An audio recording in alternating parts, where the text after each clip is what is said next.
اشفاق احمد نے ایک واقعہ سناتے ہوئے کہا کہ میں گھر سے نکل کر روڈ پر چلا جا رہا تھا کہ ایک بابا نے زمین سے چھوٹی سی ٹہنی لی اور فرش پر رگڑ کر بولا، لو میں تمہیں انسان کو بندہ بنانے کا نسخہ بتاتا ہوں۔ اپنی خواہشوں کو کبھی اپنے قدموں سے آگے نہ نکلنے دو۔ جو مل گیا اس پر شکر کرو، جو چھن گیا اس پر افسوس نہ کرو۔ جو مانگ لے اس کو دے دو، جو بھول جائے اسے بھول جاؤ۔ دنیا میں بے سامان آئے تھے، بے سامان واپس جاؤ گے۔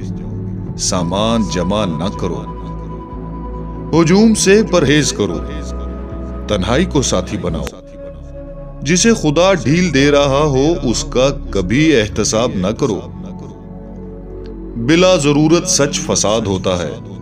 کوئی پوچھے تو سچ بولو، نہ پوچھے تو چپ رہو۔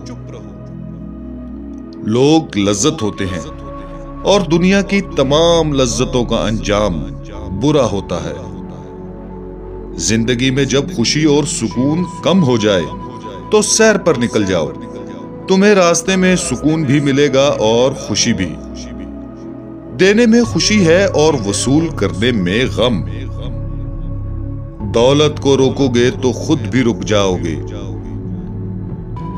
چوروں میں رہو گے تو چور ہو جاؤ گے۔ اللہ راضی رہے گا تو جگ راضی رہے گا۔ وہ ناراض ہوگا تو نعمتوں سے خوشبو اڑ جائے گی۔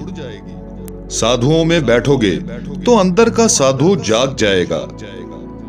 تم جب عزیزوں، رشتہ داروں، اولاد اور دوستوں سے چڑھنے لگو تو جان لو اللہ تم سے ناراض ہے۔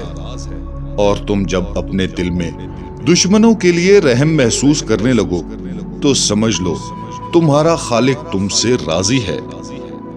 ہجرت کرنے والا کبھی گھاٹے میں نہیں رہتا۔ بابے نے ایک لمبی سانس لی، اس نے میری چھتری کھولی، میرے سر پر رکھی اور فرمایا، جاؤ تم پر رحمتوں کی یہ چھتری آخری سانس تک رہے گی۔ بس ایک چیز کا دھیان رکھنا، کسی کو خود نہ چھوڑنا، دوسرے کو فیصلے کا موقع دینا۔